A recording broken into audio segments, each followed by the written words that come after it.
Esta es mi casa y estas son mis reglas. ¿Alguna vez escuchaste esa famosa frase que todo padre dice en algún momento a sus hijos? Bueno, eso tiene que ver con el orden, la manera como cada hogar se gobierna. Eso hace que se pueda vivir, se pueda convivir adecuadamente, pacíficamente y asegurando el bienestar de todos aquellos que son parte de ese hogar. Pues bien, la iglesia también necesita un sistema de gobierno, necesita un sistema de orden. El apóstol Pablo nos dice que todo debe hacerse diligentemente y en orden en 1 Corintios capítulo 14. Es necesario que para que exista convivencia pacífica y se puedan lograr objetivos, exista un sistema de autoridad, un sistema de gobierno, un sistema de orden. Ojo, esto de ninguna manera quiere decir autoritarismo, quiere decir autoridad delegada. A lo largo de la historia, la iglesia se ha organizado de diferentes maneras, en diferentes sistemas de gobierno, de acuerdo a su entendimiento de la eclesiología y de las partes prácticas de la iglesia. Bienvenidos a Conversando con Jonah. Hoy veremos el tercer y último video de nuestra serie de eclesiología. En el primer video hemos definido lo que es la iglesia en términos espirituales. En el segundo video hemos hablado acerca de las marcas de la iglesia, aquellas cualidades históricas que definen lo que es una iglesia cristiana. Hoy veremos cómo la iglesia se ha ido organizando a lo largo de la historia en diferentes sistemas de gobierno de la iglesia. ¿Estás listo? Recuerda, antes de comenzar, si te gusta el contenido de nuestros videos, no te olvides suscribirte a nuestro canal de YouTube, a nuestro podcast de Spotify y seguirnos en nuestra página de Facebook. Ahora sí, arrancamos. El gobierno de la iglesia es un tercer tema de la eclesiología que requiere nuestra atención. En el video anterior acerca de las marcas de la iglesia, hemos hablado que la iglesia protestante, la iglesia evangélica, la iglesia reformada, hace un énfasis en la iglesia invisible sobre la iglesia visible. Y esto podría entenderse erróneamente de que la iglesia protestante, o particularmente la tradición evangélica, no tiene un lugar para la iglesia visible, o al menos un lugar para una iglesia organizada. Y esto se nota hoy en muchos cristianos que dicen: yo creo en el Señor, yo creo en la iglesia, pero no creo en la institución, no creo en las instituciones, no creo en la iglesia o la religión organizada. Esto es un grave error, es una idea errónea, pues después de todo, la naturaleza misma de la iglesia como asamblea de aquellos reunidos en un lugar para adorar a Jesús requiere que por definición exista un aspecto comunitario y algún tipo de organización. De una manera u otra, la iglesia, para ser iglesia, debe estar organizada. Así que toda tradición, sea católica, romana u ortodoxa, que hace un fuerte énfasis en la iglesia visible, o sea la iglesia protestante y sus derivados, que hace un fuerte énfasis en la iglesia invisible, toda eclesía requiere algún tipo de organización. Como nos explica Donald Carson en su artículo para el Diccionario Evangélico de Teología, el Nuevo Testamento presenta algunas indicaciones tempranas de autoridad organizativa dentro de la iglesia. En el Nuevo Testamento, la autoridad primordial se le da a la palabra de Dios según lo anunciado por los apóstoles y registrado en la Escritura. Podemos ver, por ejemplo, Gálatas 1:8-9, 2 Corintios 3:14, 2 de Pedro 3:15 al 16, 2 de Timoteo 3:16-17. Además, el Nuevo Testamento registra también la implementación del liderazgo en la iglesia local y establece los requisitos para dicho liderazgo. Podemos ver Hechos 20, 17 al 28, Efesios 4:11, 1 Timoteo 3, 1 al 7, 1 Timoteo 4:14, 2 Timoteo 1:6, Tito 1:5-7, 1 de Pedro 5:1 al 2, etcétera, etcétera, etcétera. En otras palabras, ¿qué quiere decir esto? Que la Biblia registra lo siguiente. Nos dice que en primer lugar, la primacía, la supremacía, la autoridad máxima es la palabra de Dios, proclamada por los apóstoles, registrada en la Escritura. Pero en segundo lugar, la Biblia sí establece la organización del liderazgo local y los requisitos espirituales, morales, éticos para este liderazgo. Entre paréntesis, la Biblia también establece el liderazgo específico y especial de los apóstoles, los sucesores de Cristo. Sin embargo, también la Biblia nos enseña que cuando estos apóstoles dejan de ser, cuando estos apóstoles pasan, pues ya no existen más apóstoles como ellos, que hayan sido testigos oculares de la resurrección de Cristo y que hayan sido llamados al apostolado por Jesucristo mismo. A partir de que los apóstoles parten a la presencia del Señor, pues continúa una sucesión de liderazgo organizativo en la iglesia bajo los preceptos bíblicos que acabamos de mencionar acerca de los requisitos espirituales y ético-morales para el liderazgo de la iglesia. Por lo tanto, a pesar de que la Biblia registra el establecimiento del liderazgo local, poco o nada se dice sobre un tipo o sistema específico de gobierno de la iglesia una vez que los apóstoles dejan de estar. Existe una tensión bíblica entre la autoridad de cada creyente, conocida como el sacerdocio universal o el sacerdocio de todos los creyentes, mencionado por ejemplo en 1 de Pedro 2:9, y los mandamientos de sumisión y sujeción a los líderes locales, mencionados por ejemplo en Hebreos 13:17 y en 1 de Juan 5:12 al 13. Por lo tanto, no existe un modelo bíblico para el gobierno de la iglesia, sino más bien algunos principios básicos a seguir. A lo largo de la historia, en base a esto, se han establecido 3 sistemas de gobierno de la iglesia. Estos son el sistema episcopal, el sistema presbiteriano y el sistema congregacional, o conocidos como episcopalismo, presbiterianismo y congregacionalismo. Cada uno de estos modelos es un modelo básico de gobierno de la iglesia, un modelo válido de gobierno de la iglesia, y cada uno tiene sus fortalezas y sus limitaciones. Veamos primero el episcopado o episcopalismo. El episcopado es el sistema seguido por la Iglesia Católica Romana, la Iglesia Ortodoxa de Oriente y la Iglesia Anglicana. Y también es el sistema seguido por los neoapóstoles evangélicos hoy. Cada una de estas iglesias tiene su propia interpretación del modelo episcopal. La característica básica del episcopalismo es que, como bien explica Leon Morris en su artículo El gobierno de la iglesia en el Diccionario Evangélico de Teología, él dice: en este sistema, los principales ministros de la iglesia son los obispos, seguidos por otros ministros como los presbíteros o sacerdotes y los diáconos. Este modelo pone mucho énfasis en la iglesia visible y hace una diferenciación entre el ministro ordenado y el laico. Por lo tanto, este modelo tiende a centralizar la iglesia en torno a unos pocos ordenados y tiene el potencial de privar de sus derechos a la gran mayoría de los creyentes. En el episcopalismo existen, como les decía, diferentes perspectivas. Por ejemplo, el sistema católico romano episcopal admite la supremacía del Papa. Entonces es un episcopado absolutamente piramidal, parecido a los sistemas neoapostólicos de algunas iglesias evangélicas actuales, en las que tiene un apóstol ungido de Dios cuya palabra es infalible, profética, lo mismo que pasa con el Papa católico romano. Después del Papa o el apóstol en estas iglesias actuales evangélicas, viene un grupo de líderes ordenados, ya sean obispos o lo que le llame cada denominación, y luego vienen los servidores, los diáconos, y finalmente los laicos, el laicado.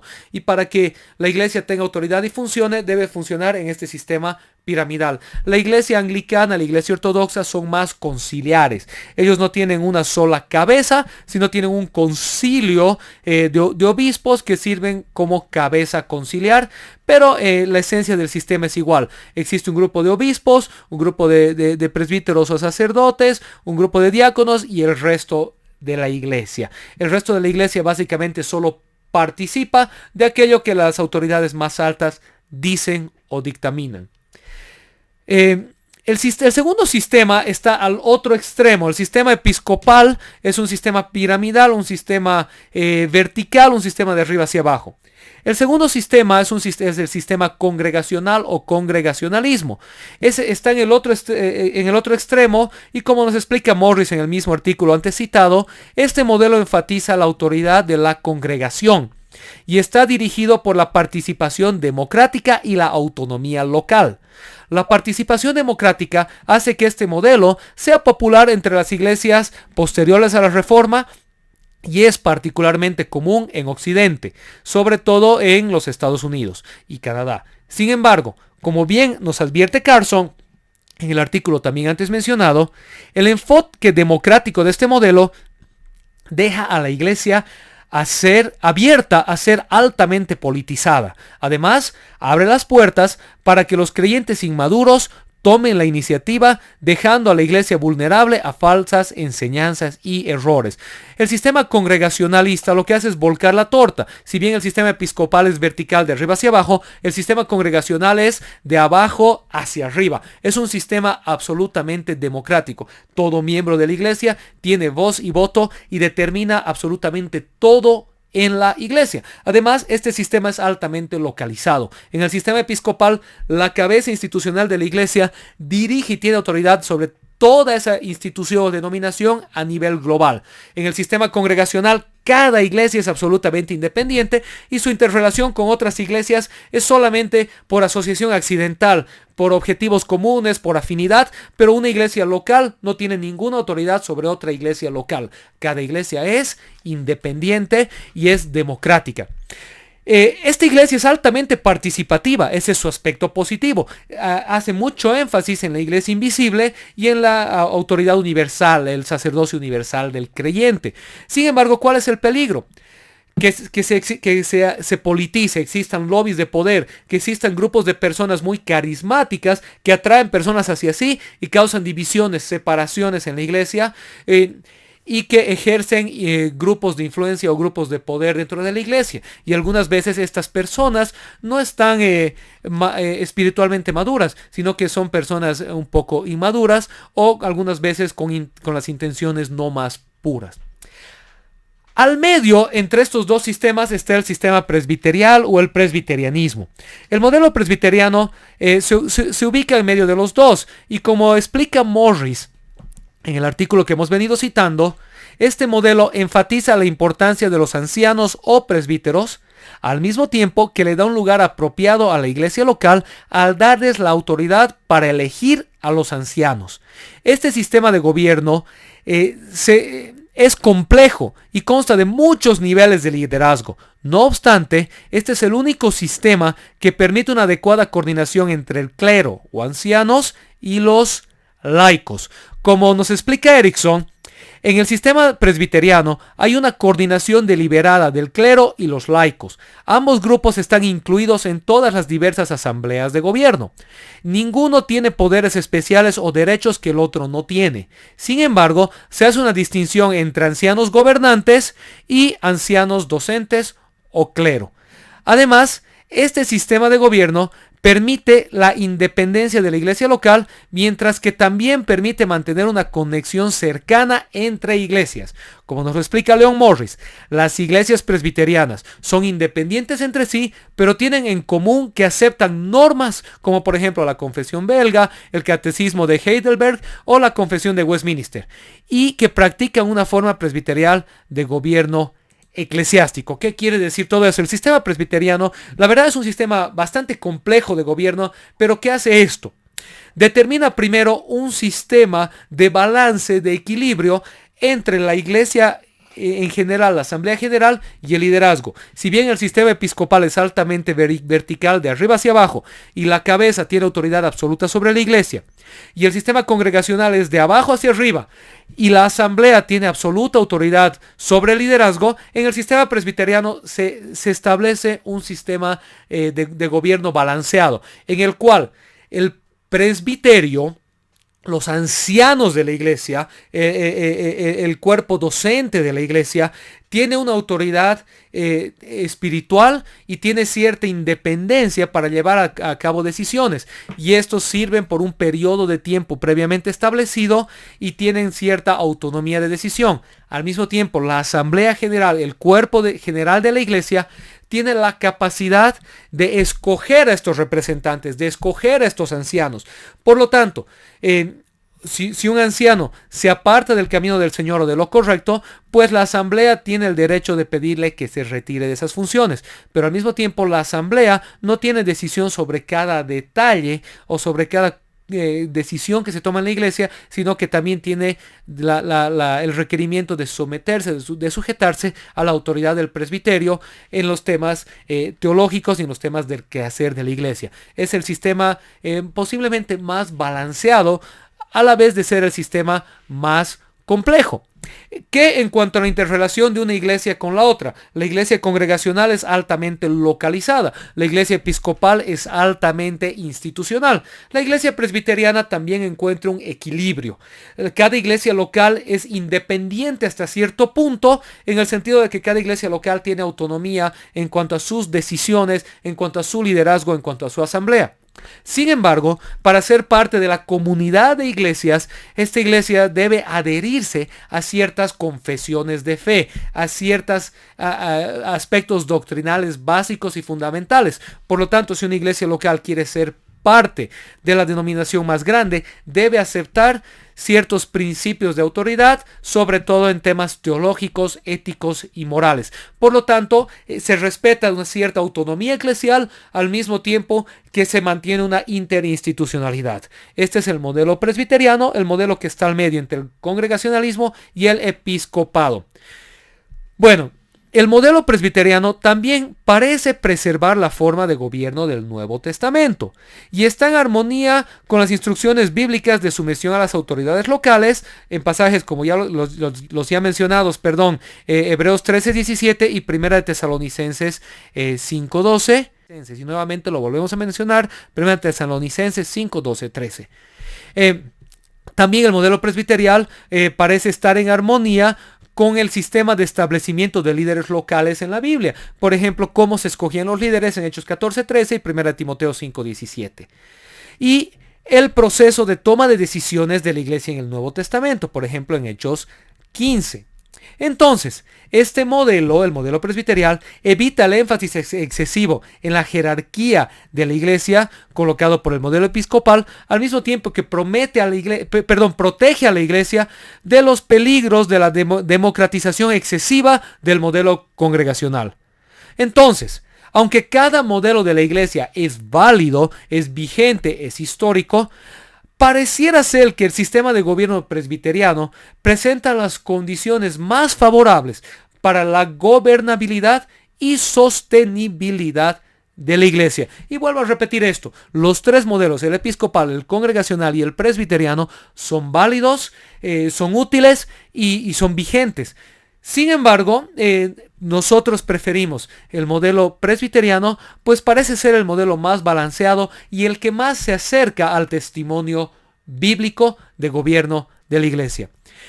Bueno, espero que este video te haya ayudado a entender cómo está organizada tu iglesia, dependiendo a qué tradición perteneces, por qué es que la autoridad en tu iglesia se ejerce de cierta manera y bajo cierta línea, y que puedas también aprender a valorar, apreciar y respetar los otros sistemas históricos de gobierno de la iglesia. Recuerda, como siempre decimos, al final de cuentas, aquello que nos une es mucho más que aquello que nos separa.